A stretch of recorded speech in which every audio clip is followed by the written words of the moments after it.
What's going on, everybody? Quancredible here to bring you the review for Eden Zero Chapter 125. And a bit of an apology for, the later-ish review. The usual site I use for Eden Zero got taken down, so I'm using a new one. And, it just kind of pushed me back. So, the chapter's actually pretty good the chapter's actually pretty good in my opinion. It starts out with some of the Klein or clean stuff, whatever, however you want to say her name. I personally like Klein, honestly, but I do know people who say clean. But it starts out with more of the Klein stuff with her kind of like freaking out, saying that there's like a bad person around. And I remember when this happened initially, like 2 chapters ago, I thought it was Dr. Mueller she was like having a reaction to, who she was sensing, just because it would make sense, seeing as he tortures people, he mutilates robots, and all those kind of things. Jin's kind of cyborg-ish, so it would make sense that he may have had something to do with it, at least in my mind.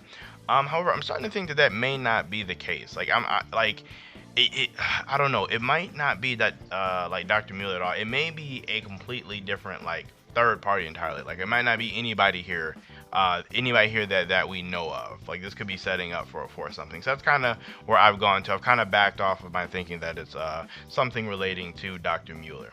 And then also aside from that, it looks like Moscow is going to be handling the rest of the space battle, while Lagna is going to go and I guess he's going to go to the satellite where Herman and Weiss is. And then this like transitions us over to Herman and Weiss, where he's been captured or disabled by Mueller.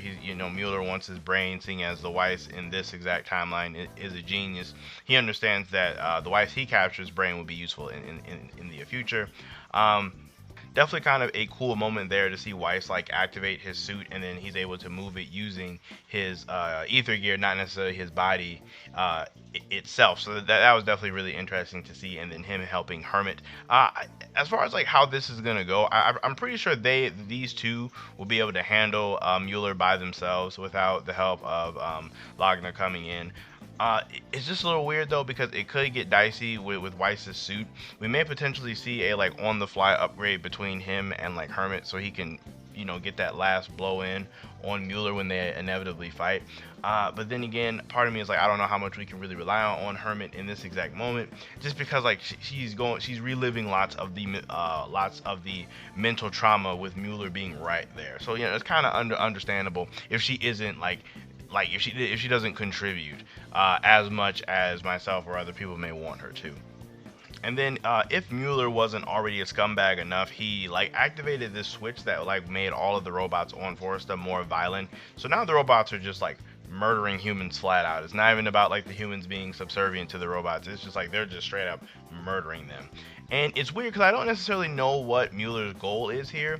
Cause he's talking about he's not playing any more games, or like there's gonna be no more mercy. But it's like, if your goal is to capture Weiss and Hermit right here, I don't think making the robots kill everybody on the planet is gonna make that happen any faster. I guess like it just seems like to me that isn't going to make them get captured any faster, unless he says he'll turn it off if they join him or something along those lines.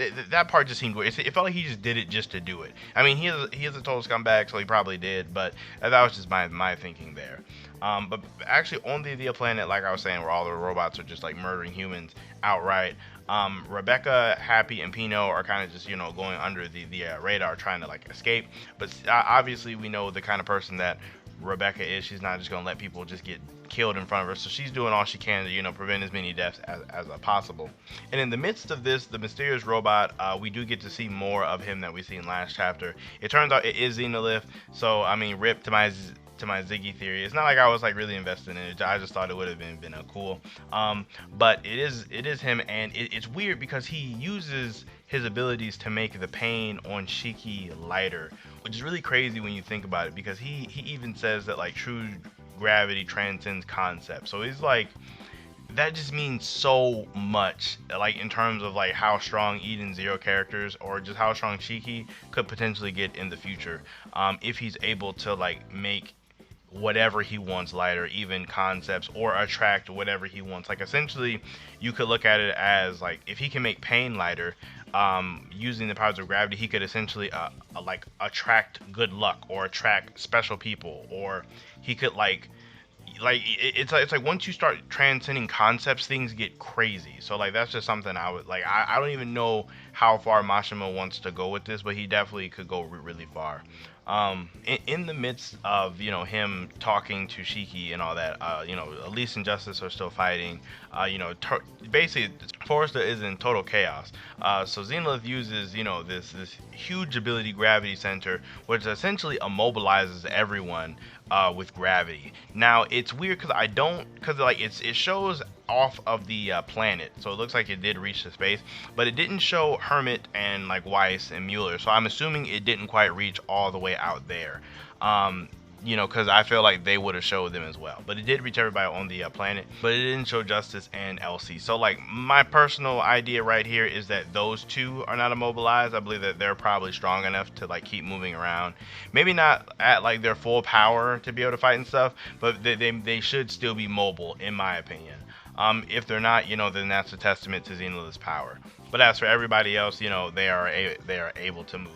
And then the chapter's over. So from this, we can definitely see, he introduces himself to Shiki as Xenolith, which was Ziggy's mentor. So right there, a lot of people can assume that Shiki could potentially get a small training from him at some point, like be it right now or a little bit in the future. I don't know how training him would work in this exact moment, just because there's a lot going on, with Justice and Elsie being there. Because, assuming they are or are not mobilized, you have to take that into consideration. Also, with the time factor, like how long that could take. I mean, you could even get crazy, since he said gravity transcends concepts. He could like, oh, I attracted your full potential out of you, so now you're like stronger. I wouldn't like something like that, but like if we can get some actual real training, that might be a little bit better, but not right now. Like if they could make it off of this planet, maybe, or if they could force Justice's group off of the planet as well as shut down Mueller and then train on Forrester, that would be great. But I just don't see how that could happen with Justice there, without like him getting like unless maybe Elsie could lead him away, like because he really like Elsie is his main priority, so he definitely forget about Shiki to chase her. But and then that you could essentially like with that everything would be cool.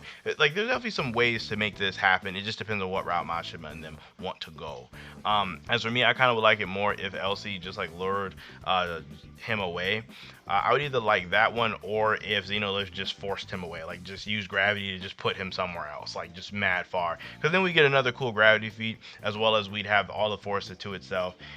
Weiss and Hermit would probably be finishing up Mueller, and then Shiki could just train there. I would be down for that. But yeah, overall, I thought the chapter was pretty good. Like it wasn't like outside of the reveal of Xenolith, which a lot of people speculated it would not too much other than that crazy happened. So I give it like it was an above average chapter, so it was like a 7. I give it a 7. It was actually pretty good. So I'm definitely really pumped to see what happens next chapter, to see if Justice and Elsie are down from gravity, or if they're still moving, and also to see kind of what else Xenolith has to say to Shiki, because they didn't really say too much to him. So I'm very curious for that. So yeah, let me know how you guys feel about the chapter down below. Let me know how you guys feel about Xenolith's crazy attack that like immobilized an entire planet's worth of people. That's like an insane feat. Or about him transcending concepts with his gravity. That's really crazy. I'm just really curious to know how you guys feel about those things down below. Other than that, I have nothing else for you guys. So you guys enjoy the rest of your day, and I will see you in my next video.